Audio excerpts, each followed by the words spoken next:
Welcome! My name is Erin Boss and I am the IIS trainer with the Office of Immunization for the Washington State Department of Health. Today we will cover a brief overview of the Washington State Immunization Information System, and then we'll log into the system and walk through some basic functionality and a patient scenario so those who are unfamiliar with the IIS can make some connections to what the system looks like and how using the IIS can benefit your facilities, your residents, and your staff. The Washington State IIS is a statewide web-based immunization registry that collects and shares immunization data across authorized healthcare organizations, clinics, pharmacies, schools, and other health jurisdiction partners. The Washington IIS includes more than 100 million immunization records for over 10 million people. The immunization data comes from over 4,500 facilities around the state, and the data collected in the IIS is consolidated into a comprehensive record for a patient over their lifetime. For example, my record includes immunization records from my pediatrician as a child, my primary care providers as an adult, as well as the pharmacies I've been vaccinated at. This graphic shows some of the facilities that utilize the IIS here in Washington. In public health, we use the information in the IIS to facilitate our response to vaccine-preventable disease. Hospitals, pharmacies, and clinics can access and enter immunizations for their patients, use the forecasting tools to help with clinical decision-making, ensuring that patients are receiving the appropriate immunizations at the correct intervals, notify patients that are due for vaccination with the reminder recall function, and providers can also print the certificate of immunization status that patients may request for work, school, and travel documentation. Long-term care facilities use the IIS to access and enter immunizations for residents and staff and can also view records for verification and documentation. Providers get access to the IIS by submitting an organization information sharing agreement. Provider enrollment information will be covered in another video. The majority of records in the system are provided via data exchange or HL7 interface with the provider's existing electronic health record system. Information is entered into the EHR and the message is sent electronically and recorded into the patient's record in the IIS. You can also log into the web portal manually with a Secure Access Washington or SAW account, an IIS username and password, and directly enter information into a patient's record. I'll be using this method for the demonstration we'll walk through in a few moments. Some of the benefits to using an IIS include easy access to comprehensive immunization records, which increase a provider's ability to make better clinical decisions. Clinics can order, receive, manage, and report inventory for publicly supplied vaccines, assess and improve vaccination coverage, assess and monitor compliance with school and work immunization requirements, and again, it assists public health decision-making in vaccine-preventable disease outbreaks. Now we'll log into the IIS. Once you've logged in with your Secure Access Washington account, enter your IIS username and password, then log in. The patient search page should appear first. If it does not, or you need help navigating back to this page, you can come back by selecting the patient heading from the navigation menu on the left and select Search Add. The navigation menu on the left has several menu headings. Menu options vary by permission, so you may see fewer options when you log in. If you select any blue menu tabs, they will expand and you'll get a drop-down with more options. Now let's search for a patient. The most common way to search for a patient is entering their first name, last name, and date of birth. If you are not able to find a patient, you may also choose to use the advanced search by clicking here.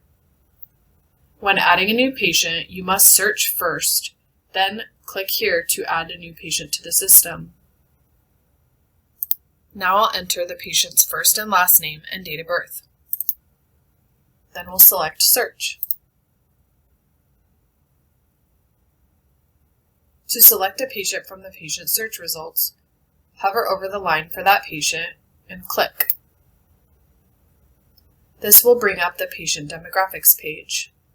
As you can see, we have basic patient information: first name, last name, age, general information about this patient, including address, phone number, and guardian information if it applies. I do want to bring attention to the patient-specific reports heading. If we click on this heading, the Certificate of Immunization Status link appears. To print the CIS, you can click on this link. Then select the series appropriate. Then select Create PDF. A pop-up menu will appear. Click Open File. The CIS can be printed by using the print icon on your browser menu or right-clicking anywhere on the document and selecting Print.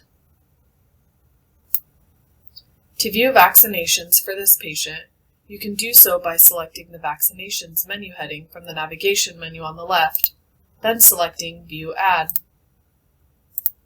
The Vaccination View Ad page provides information about the patient at the top, vaccination forecast, and the Vaccination View Ad section shows a summary of all vaccinations for the patient. This is where you can also enter vaccinations. If we look at the forecast, we can see that this patient is showing due for several vaccines. For the purpose of today's example, we'll focus on the COVID-19 vaccine, which they're showing due for a forecasted dose. B stands for booster. If you see any numbers in the forecasted dose column, this shows which dose they are due for. The recommended date shows which date they should receive the vaccine, and the minimum valid date is as soon as the patient should receive the vaccine. The overdue date will be listed in the second to the last column, and the status will be shown in the far right column. Another thing I want to bring your attention to is the key here under the Vaccination View Ad heading. If you see any of these red symbols next to a vaccination date, you can hover over this symbol, and this will let you know what this symbol indicates. You can also check the key here. If you want to view the vaccine forecast or summary by themselves, you can do so by clicking the forecast page or the summary page under the vaccinations heading. If you want to view the vaccination forecast and the vaccination summary in a simple document, you can click the View Print page. You can use a snippet or screenshot program to document this information and record it into the patient's record. You can also copy this information by highlighting individual vaccines and dates to copy into the patient's record. The Vaccination View Ad section shows a summary of vaccinations this patient has received. Commonly provided vaccine products will be listed on the left, and the dates correspond to the dose numbers in the boxes on the right. Now I'll run through a patient scenario. This patient has come to our facility and has had 2 doses of the Moderna monovalent vaccine. She also comes with a vaccination record from her previous provider that lets us know that she had a bivalent booster dose in January of 2023.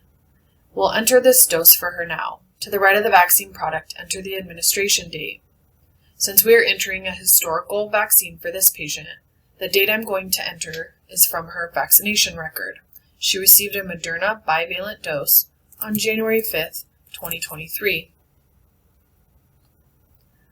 Now I'll scroll down to the bottom of the page. I want to bring your attention to 2 buttons. We have the Add Administered button and the Add Historicals button. Administered vaccines are those given by your clinic, now or in the past. Historical vaccines are those administered by other facilities. Since we did not administer this vaccine for this patient, we will add this vaccine as a historical dose. Now we can see the dose we just entered. It is marked with a red asterisk that indicates it was entered as a historical vaccination. If I bring your attention back to the vaccination forecast for this patient, we can see that this patient is no longer showing overdue or forecasted for another COVID-19 vaccine dose. I will show you how to enter an administered vaccination for this patient. We also have the same bivalent Moderna product, so we'll enter today's date in the box to the right. You can double-click the box twice to enter today's date, or again choose from the calendar or enter the date as a string of numbers. Scroll down to the bottom of the page. Since we are providing this vaccine for this patient at our facility, we'll use the Add Administered button. VFC eligibility status has to do with vaccines for children. Since this is an adult patient, we'll just continue.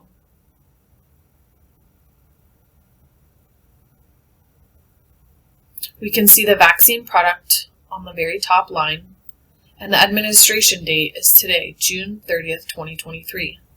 This is not a historical or confidential vaccination. If your clinic manages vaccine in the IIS, you can use the Click to Select function to select from active lot numbers in your IIS inventory. This will allow the dose we're entering to subtract from your clinic's inventory automatically. Choose the correct lot number. The manufacturer and lot information will automatically populate, as well as the funding source. Continue entering information, and then select Save.